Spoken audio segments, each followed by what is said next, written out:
Hi everyone, Barnaby here, Electric Car Comments. You've probably watched my videos before if you're here, but this video is going to be about high voltage aircon systems and high voltage cabin heating systems. But before we get into that, we should show you the biggest Land Rover we've ever done. This is a high capacity 130 Puma, which basically means it's massive. As you can see back here, like you usually have a 110, so I don't know, it's not sort of here-ish. This is then longer again. The back cross member is here, but then obviously you've got this high capacity bed, which means it's wider and longer. The car is huge. I've just been driving it around a little village local to us, and it's quite hard to get out of parking spots. And I went through the McDonald's drive-through, and that was really hard as well. But anyway, big car. The reason it's big is because it's an actual genuine farmer's car, i.e. he tows big loads with it, can put all of his rubbish in the back. So it is a used, properly used Land Rover, but it is still super nice. It's 2010, it's in fantastic shape. But I've showed you so many vehicles and they're all the same in terms of motor, battery pack, etc. But I want to talk about the aircon system, the heating system, because we've had a couple of changes to how we do things and I want to show you those. So we'll start with aircon. Now this car was spec'd with aircon. It had aircon from the factory when it was still a diesel. So what that means is that there's an evaporator inside the dashboard, and obviously there's the blower that's on all of them. Now, we want to utilize as much of the original system as we possibly can because it means things like switches and vents and all that kind of stuff still works properly. So what we've done is, instead of powering a compressor off the fan belt, as it would on a diesel, same thing that powers your power steering and things like that, we power it with 350 volts as a 350 volt compressor. So have a look at that, which is hidden down in here. It's this sort of silver thing. It's like a cylinder here. Then you've got your hot line there and your cold line there. You can see there's actually a little bit of condensation on it from when I've had it running on the way here. But what that's basically doing is just mimicking the original compressor in the car. So 350 volts, it turns on the button, etc., instead of the clutch engaging it, for example. I'll show you inside what that actually means in terms of venting and all that kind of stuff. But the other part of an aircon system is a condenser. Now the condenser is the part that it's almost like a radiator. It gets rid of the heat in the system so that it can generate cold refrigerant and therefore cold cabin. You'll remember, well, you'll have seen some Puma Defenders have like a big grill that's sticking out like another 2-3 inches or something like that. Now that's what usually holds the condenser in one of these. We have mounted one there before on our first aircon car, which was like a year and a half, 2 years ago. And because they get so hot, I think they're getting to sort of like 90 degrees. They're really hot. They then turn the fan on and blow hot air over our cooling radiators. So the main battery radiator, the motor radiator. And what we found is after running the aircon, in fact, just for like 5 minutes, it then suddenly triggered all the cooling fans, i.e. to try and cool down the battery pack and cool down the motor because the temperature sensors were getting too hot. So you can't put an EV condenser panel in front of your cooling pack. So where do you put it? Come with me. So to get around that problem, we've got to get the condenser as far away from our EV kit as possible, so it sits in there. So go in there and have a quick look. You can see a fan underneath, condenser, there's the dryer, etc. So that's a panel there that then just keeps all that heat, pushes it down here out the way of our motor and our cool things that want to stay at more like 50 degrees. You don't want a motor that's at 50 degrees to suddenly have 90 degree air blown over it because obviously it overheats quite quickly. So that's a really nice place for it. It's out the way, it's tucked up, it's got ducting, etc., so it can't get damaged. And it's actually on this car where the fuel tank used to be. So you end up with a big void that you can put something like aircon in. So jump in here, Carl, and I will show you how it works. Oh, the stinging nettles are crazy. Right, so how does it work? If you turn the car on like normal, this is the nice thing about using as much of the original car as possible. Have a look at this, there's nothing that's different. You got your original blowers, you got your original AC button there. So you press the AC button, it automatically turns the fan on, and we've got cool air coming out of any of the vents. You can change it to your feet, you can change it to your screen. It's all original on original switchwork, which is really nice, rather than having different panels that you're trying to fit into this, I don't know, old school plastic, which isn't a very easy thing to do.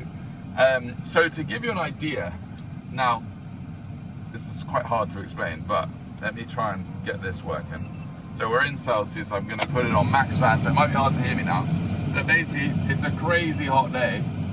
The dashboard there is 34 degrees, and then the vent is running 16.6 there. So if it's running 16.6 at, that's only been running, a couple of seconds. You can see how that quite quickly cools the car down from 36 to 16, all through original vents, etc. So a really nice system that's just sort of native with the car. You wouldn't even notice that it had changed, and that's sort of the idea behind these conversions, right? We are running the compressor on a very low speed. I think we're running it on setting 1, which is like 30% power. Now the reason for this is they're quite loud. Almost like a power steering pump or any sort of auxiliary pump. They generate a lot of sort of noise and vibration and things like that. So what we found is that when we ramp the power up, you could suddenly hear it when you're driving, which we don't really like. So to run it on such a low power and still get, 16 degrees isn't the coldest aircon in the world, but considering it's using very little high voltage power, which is obviously good for range, and very little noise, very little vibration, it's worth keeping it low. Now, inside this panel here, which is our just control panel, we have got an adjustment for that. So, for example, if we're sending a car to Arizona, or we're sending a car to wherever it may be that's hot, we can then stick it up a notch to increase the compressor speed and therefore decrease the cabin temperature or the vent temperature. So this is set up for England. It doesn't need to be much colder than that because, the ambience, 25 today. We're not talking 40-degree temperatures like we would be in Dubai.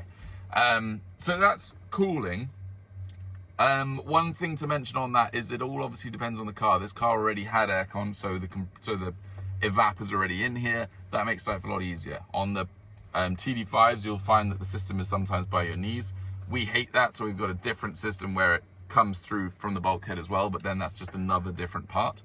But we'll talk about that on another video because we're actually building one at the minute for another client. But that is cooling for you. Now let's talk about heating. So we'll go back around the front.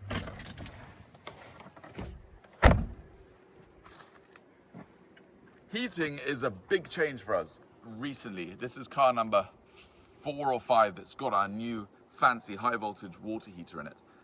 Now, we used to run heating by having a PTC heater. PTC meaning a big high voltage resistor like this, almost like a hairdryer. Think of it as. You give it current or voltage, and then it heats up really, really hot. You blow hot air over it, and then suddenly you've got cabin heat. We've moved away from that system because it's a very hard thing to mount. You basically have to mount this square like that inside the dashboard and then blow air over it. It's just not really very easy. Is it more efficient? I don't really know. People in the comments will probably know.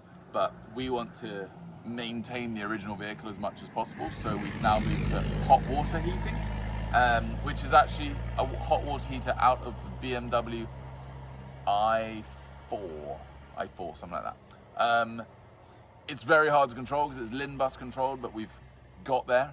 It's taken a while to get to this stage to allow this to happen, otherwise we'd have done it years ago. But we now have, here, can you see it here?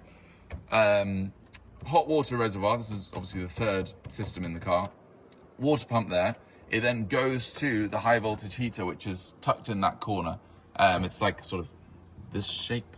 So it's quite small, sort of like that. And it's 7 kilowatts, so it's super, super, super hot. Imagine, what's a kettle? I don't know. You'll know what a kettle is. It's really, really hot. So anyway, that then puts the hot water is then in a circuit through this part, which goes again into the original car, into the original matrix there. So you're running hot water through an original system. So all of the sort of Bowden cables that move everything, the vents, etc., all works as standard. We're just giving it hot water from the high voltage water heater rather than hot water from the engine. Obviously the engine usually runs at what, 80, 90 degrees. Now we're just running high voltage at 80, 90 degrees. So that hot water goes in, heats everything up, and it is a really excellent system. That's the controller for it, because it's quite complex. We're actually running this heater at 40% power, and it's mega hot, which I'm going to demonstrate to you now. So come in again. So this time I turn the car on, let it come to life, and put that on heat, and then this button here is heating. So again, one of the original buttons. Turn that off, and quite quickly we're going to find that that starts getting really hot. In fact, I'm going to leave the blower off. So now we're just circulating hot water through the matrix, and in a second, it really doesn't take very long to get really bloody hot, which is great, because that's, rather than letting your engine heat up to 90, 100 degrees, you can just turn your high voltage on, and you know that it's a very short circuit. It's 7 kilowatts. It's not running at 7 kilowatts because that will just be way too hot. It's running at 40%, which is what, less than 3 kilowatts, something like that. You'll see how hot it is. So let's just put it on fan number 1. Right, so I'm already starting to get hot air there. Let's actually go see how hot the coolant pipes are. So this one is coming out of the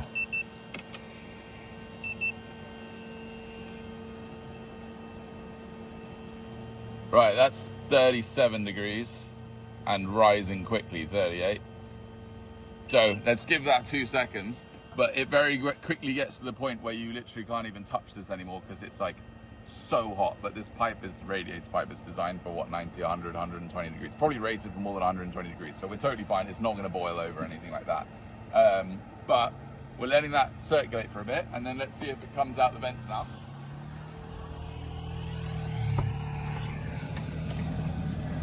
So on a day like today, you can feel how hot it is already. Christ. We've already got 37.6 coming out of the vents.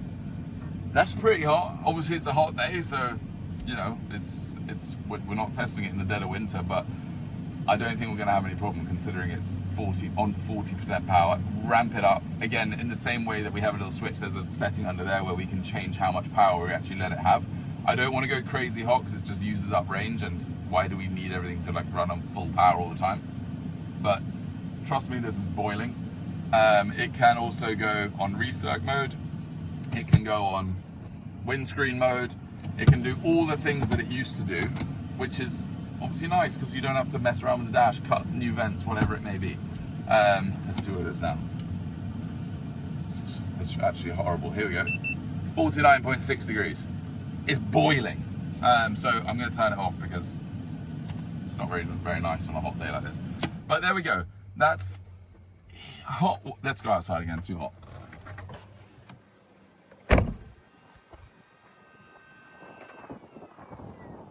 So there we go. We've got heating on high voltage through water. We've got cooling on high voltage through 350 volt compressor, and that's cooling and heating the cabin. That's the only option that we give at Electric Car Converts. You can either have aircon or you don't have aircon. All of our cars come with the heating system.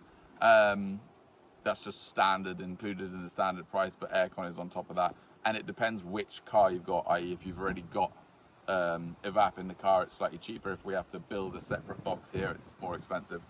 An interesting thing that this allows us to do now is use this aircon system and this heating system for battery conditioning. Now, it's not something we've done or needed to do yet, but for example, if we're sending a car to Dubai as a kit, we send kits all over the world, and the ambient temperature is 45 degrees, we could run AC through the battery pack now using this same system with a selection of valves and heat exchangers that then would actively cool the battery down, which is going to be good on those really hot days in Dubai. Same thing happens if you go to Scandinavia, let's say. Really cold, -10, -20. The car will charge much slower. You know, let's say those are night temperatures. The car won't want to discharge so much at those kind of temperatures. So get the hot water heater going, and then we can valve it into the battery to heat up the battery pack, which then makes it more efficient to fast charge, for example. It's called preconditioning the battery pack in terms of charging, but you really want the batteries at 30 degrees, 25, 30 degrees, so when the ambient's minus something, to actively heat them up rather than let them heat up under their own accord or draw, it seems to be worth it. We haven't needed to do so because our cars are going to like normal American temperatures, or the UK, we don't really get crazy temperatures. But it's possible, it's in the pipeline, it can happen if we get an order through that needs it. So a really cool development there, I'm really happy with it. If you want to see it in real life, come and see one of our cars. We've got a car that's now going to be local to us, so it's much more available for test drives to see these kind of systems, to actually prove to you that it is freezing cold aircon and it is boiling hot heating. So the car is really, really modern and, you know, well thought through. So overall, anything else for you to see? I mean, have a quick look in here. You've seen it before, but in case you're new here, 55 kilowatt hour Felton battery pack, Tesla Model 3 motor underneath. But other than that, thanks a lot for watching. We'll see you on the next episode. I don't know what it's going to be about or when it's going to be, but that is HVAC in an electric Land Rover.